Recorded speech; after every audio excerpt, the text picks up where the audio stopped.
Morning, everybody. Welcome to the webinar, A Better Way to Look Up Journals. Thanks for joining us today. Hopefully everyone can hear and see everything. I will tell you just right off the bat, if you do have some technical difficulties, unfortunately, there's not much we can do from this side.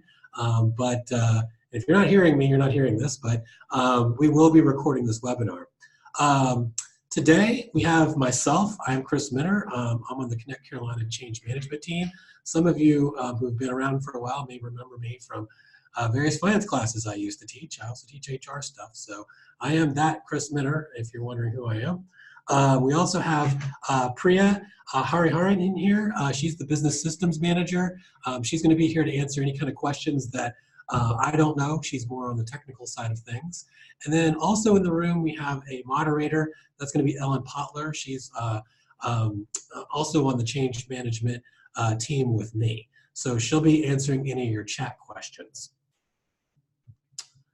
So the format of today's webinar, very similar to the ones that we've done before. I'll have a little presentation for you. I will tell you it's a very short presentation today. You're going to find that the screen's pretty easy to navigate and pretty easy to use. But we will cover everything you need to know. But I'll give my whole presentation, and then as you come up with questions, please feel free to type them into the chat window. Ellen's going to be monitoring your questions. We are going to save them for the end, just because it's a really short webinar. It's not like we're going to forget what you were talking about. And we will answer all the questions in order that they're received. If there's something that you think you're going to forget about this webinar, or you'd like to hear it again, we will be recording this webinar and we'll post it on CC Info just like we always do. I will tell you, just in case you're eager, it usually takes us a day or so to get that posted. We have to convert the recording over and get that posted so it all looks nice for you. So it might be not until tomorrow that you would actually see it, but we'll get that up there as soon as we can. Okay, so today's topic, we're going to talk about the new journal inquiry screen. So we're going to talk about the basics of, what is this journal inquiry screen? You probably have other ways that you've looked up journals before, but this is a brand new way. How you actually find it in Connect Carolina, where is it? How to actually use it, that's always good. And then, like I said, we'll answer any questions that you may have that my presentation might not cover. So what is this new journal inquiry screen, Chris? Well, in a nutshell, I stole that from Jackie Treschel, if you know who she is. It's a one-stop shop where you can see any journal you have access to. And remember, some journals you may not be able to see just because of access. So if you don't find one, that could be the case. But you can see ones that have already posted as well. So that's the big selling point of this particular inquiry screen overall, but we'll get more into the details. So why do I need this new inquiry? I've got all kinds of stuff that I already like, but why would I want this? Well, one advantage is you can see all the unposted and posted journals you have access to see. You can see the attachments, which is always good. Anything that might have been attached, you can open those up and look at them. You can export the journals that you find down to Excel, should you want to do some manipulation in Excel. And you get all these features in just one inquiry. So hopefully you're just like one of the people in that little graphic cheering and jumping, just like I'm sure everyone all over campus is on Monday morning at 11 o'clock. All right. So how do I get this awesome journal inquiry screen, Chris? Well, the journal inquiry actually went live last Friday. So you've technically had it since then, but maybe you didn't know. So you probably already have it. If after I show you how to find this journal inquiry, if you don't see it and you're pretty sure you should have it, you can work with your manager and or your access request coordinator, however it works in your department, to request the GL inquiry role is technically what that would be the case to get access to this. But like I said, a lot of you should already have this without having to do any additional access request. So, I've talked about what it is and whether or not you should have it. How do I actually get to the journal inquiry screen? Well, fortunately for you, in most cases, it's going to be pretty darn easy. You're actually going to go to the Finance Work Center. You get to that from the Finance tile when you first logged into Connect Carolina. And then over on the side, of course, you have those folders, and there's one that says General Ledger. So you'll want to click that General Ledger, and on my screen, I actually have that already open, and you see about 4 entries down, there's the Journal Inquiry link. So that's by far the quickest way of getting into it. But for those of you who want to know kind of every detail, there's another way you can get to it by going through the navigator. So, the navigator is that compassy looking thing up in the top of Connect Carolina, which hopefully by now everyone's familiar with. But you would click on Finance, General Ledger, Review Financial Information, and Journals, and that would take you to the same page as what I was just showing you before. Same thing, just different way of getting into it. And you might say, well, why the heck would I want to go through that long thing to get to it? Well, the advantage is if you use the navigator to get to a page, you can save it as a favorite. So that's really the reason I would go through there, or if for some reason my work center was not looking right or something like that. But both ways get you to the same place. Okay, so once I get there, how do I actually find the journals that I seek? Well, what I would do is I would get to a page that looks like this. And a lot of pages in Connect Carolina will have find an existing value and add a new value. So even though we're searching, this might seem a little weird, but we actually have to add a new value because we're going to actually create a search or create an inquiry, and we're going to give it a name. So you're going to click on that Add a New Value tab. And once you do that, it's going to look like this. And there's going to be just one box. There's really not a lot of decision making here. There's one box, and you have to type in what you want to call your inquiry. Now, I was pretty lame and gave it like a boring My Inquiry name there, but you'd want to name it something, a little bit better that would remind you of what this inquiry was doing. The thing you want to keep in mind is they don't give you a lot of real estate to name this thing. You've only got 10 characters that you can put into that field, and that includes spaces and dashes and whatnot. So you might have to sit there and think about it like, oh, well, let's call it such and such so I can remember what it is, but you are limited to 10. Which is not the end of the world, just wanted you to know that. So once I put my inquiry in there, in my case, I would click the Add button. And this is the screen where you're going to be doing most of your, we'll call it work. This is where you're actually going to be doing the searching. So when you first come in here, these boxes that I filled out in the orange box, they're not normally all filled out. I filled them out with some example information. You will have to fill these out no matter what inquiry you're running. They're required, so you probably see there's a journal ID field on there. Well, that's great, you can fill that out too, but even so, you still have to fill out all these other fields. And if you try to do a search without doing it, the system will let you know. It'll say, nope, you gotta fill out all this stuff or whatever it's gonna do, highlighted in red, or all those things that it does to try to get your attention. So I filled it out with the business unit, UNCCH. There are, in some cases, other choices. Ledger, actuals, that's pretty much what you're going to use.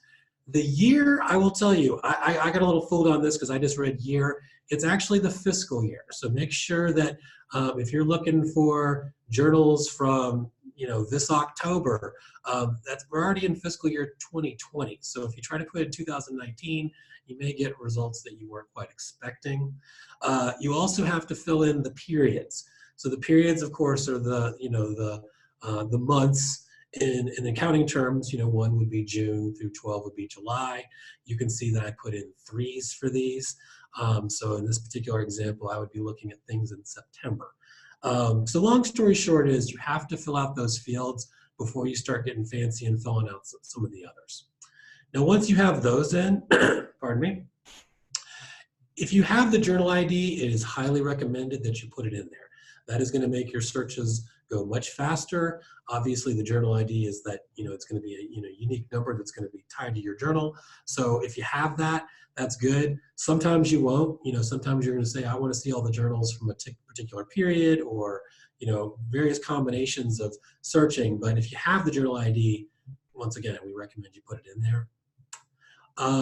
If you know your journal ID, but you can't remember what the period was, like you can't remember what the month is, a good idea would just be to put in 1 from the from period and 12 from the to period. That would cover all the periods of the particular year that you're trying to put in there, and then it would bring something back.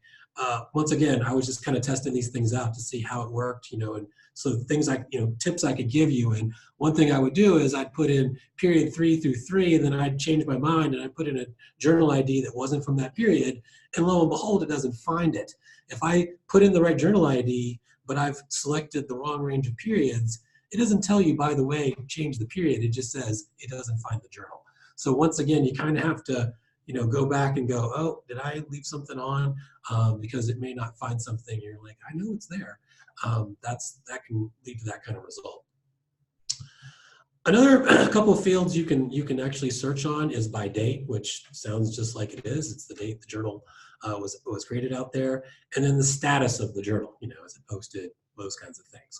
So I'm not going to go through every box and show you all the different values. I mean, if you've been working with journals, you understand how these things work. But I just wanted to point out some of the more useful ones.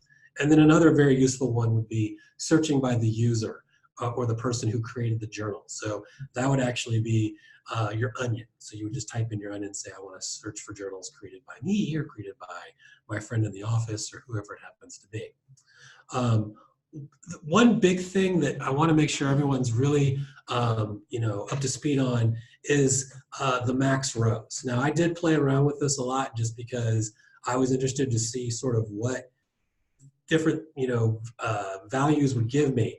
But in a nutshell, the max rows defaults to 100.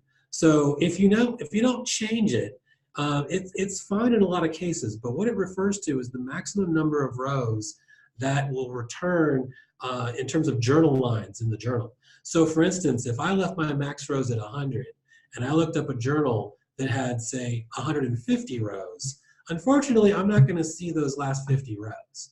And you might say to yourself, well, I'll get around this. I'll just type in some massive number in there. Well, the downside is if you're searching for journals that only have 4 rows in them, it actually makes the search take forever. And I shouldn't say forever, but it takes a while. It's going to spin there, and you're going to think something's wrong. And in a couple cases, if I set it to something like 10,000 and I didn't put a journal ID in there, it spun and spun and spun and then never found anything. So you do kind of want to set it to like reasonable numbers that are close to what you think. You definitely want to try to put a journal ID in there if you do want to set those rows up higher. But I just wanted to point that out because sometimes that journal's there, but like I said, if the max rows, you can actually put in 99,999, which, man, that'd be a lot of journal lines. But if you try putting that in there like that, you're definitely going to experience, you're going to hit a performance wall. So be careful when you're doing that. But like I said, you don't want to go too low if your journal's going to have a lot of rows, because what'll happen is, like I said, if I have 150 rows and I set it to a max of 100, I'm going to see 1 out of 100 lines. And usually for me, to be honest with you, doing this a long time, if I see that something is showing me, 1 to 100 or 1 to 300 exactly, usually that tells me that's that artificial limit on the search. And there's probably a good chance there's extra rows, unless you just happen to get lucky and there's exactly 300 rows. But usually if I see a totally even number like that, I'm like, maybe I should up my rows and see what else I can find. All right, enough about that. So once I got all my criteria in there the way I wanted it, what I want to do is I just want to click the search box. And when I click search, it's going to try to find the journals based upon the criteria that I've given it. So when I get to the search results, these are actually not the lines of a journal, but these are all the journals that it found based on my criteria. So in this particular example, just so you know, I didn't put in a specific journal ID. I did something where I said, show me all the journals for September. And you can see up there in the right-hand corner, it says 1 through 100 of 100. Good chance that I probably put like 100 as my max limit. There's probably more journals out there. But like I said, you're just going to get a list of journals that you can pick from. And then in the corner where I have that orange box around the grid, I could actually download the results of this search. So if I wanted to see a list of all the journals that I found on a particular search, I could actually download those. But once I'm ready to actually look at this journal, what I would do is I would click the journal ID. So that's going to be the link to actually open up the journal so I can see the lines that are in the journal. So I'm going to click on it, and I can see my journal. So this is the journal header, and I just wanted to point out that this is an already posted one. So if you've had maybe a problem in the past finding posted journals, this one is indeed posted, and I can see that right in the middle of the journal header. And you'll see some of the usual suspects and things about the journal header, you know, about the budget status and, you know, the user ID and whatnot. And you can also, if you look there in the bottom right-hand corner, you can open up any attachments. So if it has attachments, you'll see like a blue hyperlink. I can tell this one happens to have one attachment with the one in parentheses. I would click that. It would open up in like Adobe or whatnot, and I would be able to see what people have attached to that journal. Now, once I am looking down at the bottom, so you know, think about it, I've scrolled down to the screen past the header, and I'm actually looking at the journal lines. This one, looking at this, it says 1 through 25 of 38. I'm pretty sure I got all the journal lines that I did, unless I set my journal lines to only show 38 and cut them off. But you know, I can see all the journal lines. I can scroll through using the drop down or the view all or the scroll left to right. I'm not going to go over all that because you guys know how that works. But you may have to scroll through and find the journal lines that maybe you're in particular looking for. And of course, you'll see all the basic journal line stuff, the chart filled string and the line description. In the top left-hand corner, you have that grid again. So the grid, when you get to the journal lines, the grid here is actually going to download the journal lines themselves to Excel.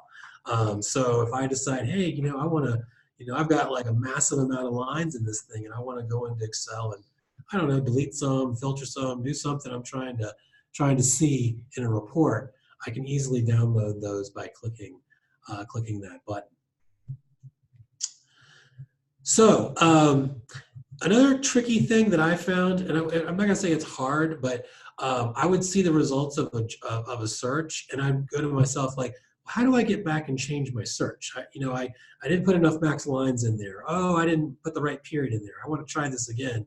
If you go back up to the top of the search results, there's actually a link right there besides where it says go to, and it says journal criteria.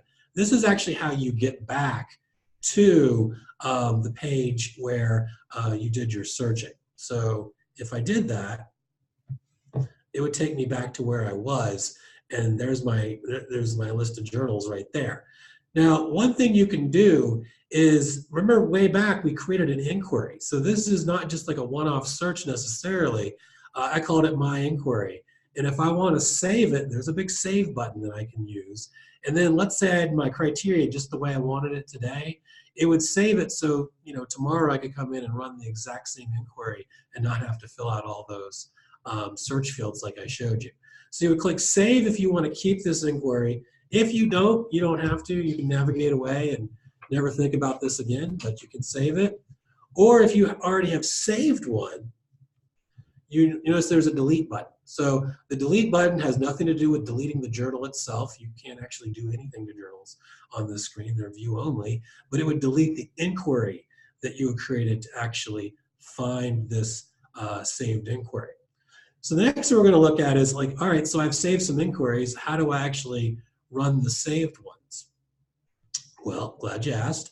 So if I go back to where I very first started when I brought up the journal inquiry screen, you know, I had you click on add a new value the first time we created one.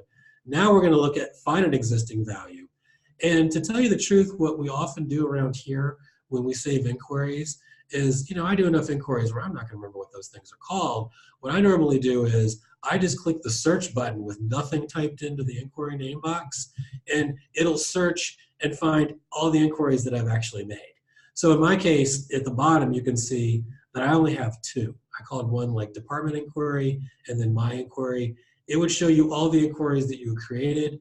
Of course, if you did remember it was called my inquiry, you could have typed it into the search box and searched that way. So it's really up to you what makes the most sense. But like I said, it's not one of these ones where you have to put something in that inquiry box. So believe it or not, we're done. I mean, that went real quick, right? So we are going to get to your questions. So hold off a second. But just to wrap up before, in case you end up, cutting out of the webinar early here, you can find the updated Campus Journals Guide on CC Info. It's out there. So it's got all the information that I showed you about searching on the Journal Inquiry screen. And then if you really want to listen to me talk about this again, we will put this webinar, the recording of it, on CC Info in the next day or so, as soon as we can get that up. Or if you know somebody who wanted to tune into the webinar but they couldn't today, you can point them towards the recording. So just to summarize what we've heard today, the big things are you can see all your unposted and posted journals that you have access to. You can open the attachments. You can see and open the attachments, and you can also export the journals down to Excel if you want to. So those are the main three things we wanted to make sure you knew at the end of the webinar here. So now, without further ado, go ahead and type your questions in if you haven't already. I think we've gotten some questions, and we'll have Ellen go ahead and read those off for us. Yeah, I only see one question here, so if there's something else, then... Yeah, there's actually another box sometimes. But anyway, this question, the attendee is asking, why is there not a department field in the journal criteria? Let me just pull up the page. I don't think we have any other chart field as listed on the screen. The page is as delivered. We have not made any changes to it. And it looks like it doesn't give you an option to put in any chart field. You cannot have the department or cost codes or program codes as a search criteria. I just see the business unit in there, but that's the only chart field I see there. Are there any other questions? We hope that answered your question, Teresa. Hopefully it's just so darn easy, you just can't even think of anything. But if you do, yeah, we are here to answer your questions. The source is included is a comment that we just got. Okay.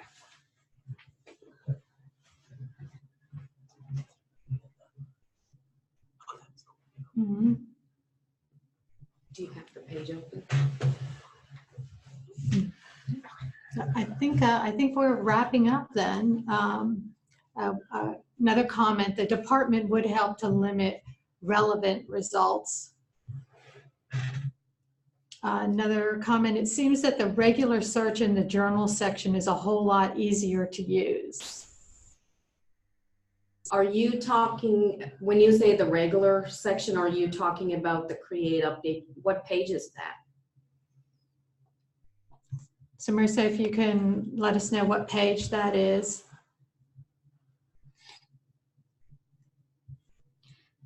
There is another page that says create update journal entries, but a lot of people don't have update access to that page. I do know that some users in campus use that page, but there are some limitations. It's just depending on the access you have to the page. The page she was talking about was the journal entry section on the journal inquiry page. Let me go through here again. When downloading journal lines, for the example you showed, will it download all 38 lines or just the 28? It will download all the 38 lines. So when Chris talked about the max row, make sure whatever you put in that, if you have 100 put in there, and if the journal has 38, you'll be able to download all the lines. Another person also agrees that department ID would help with the lookup. Is there any? So the page is as delivered, and adding a chart field or adding a department or anything to the page would be a customization. Mm-hmm. So that's something we need to look at. We don't have any plans to customize the page. Okay. Thank you for your questions. Any other questions?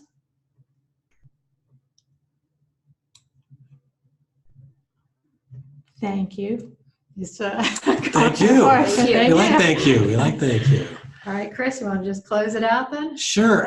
Once again, just thank you for joining us this morning. I know it's Monday morning and you got probably plenty to do, but I'm glad you came in and listened about the journal inquiry page. Like I said, we will be posting this webinar up somewhere. So if you've got friends and you think they might want to hear about it, they can hear the live recording.